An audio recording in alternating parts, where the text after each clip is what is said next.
कुरान सिर्फ किताब नहीं, ये रब की वो आवाज़ है जो ज़मीन पर नाज़िल हुई ताकि हम आसमान तक पहुँच सकें। कुरान हिदायत है, नूर है, शिफा है और ज़िंदगी का नक्शा है।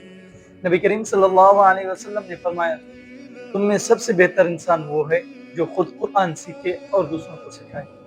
कुरान ये वो किताब है जिसका देखना भी इबादत, पढ़ना भी इबादत, सुनना भी इबादत और उस पर अमल करना ये निजात की कुंजी है। अरबी का कौल है, अल कुरान नूरुन ला युत्फ़ा व शिफ़ाउन ला युअदल बिही शै। कुरान वो नूर है जो कभी बुझता नहीं है और वो शिफा है जिसका कोई बदल नहीं। अगर तुम अपनी जिंदगी में हकीकी रोशनी चाहते हो तो कुरान से जुड़ जाओ, रोजाना एक आयत ही क्यों ना हो। आइए कुरान से दोस्ती करें, क्योंकि ये कुरान क़यामत के दिन या तो तुम्हारे हक में सिफारिश करेगा या तुम्हारे खिलाफ गवाही देगा।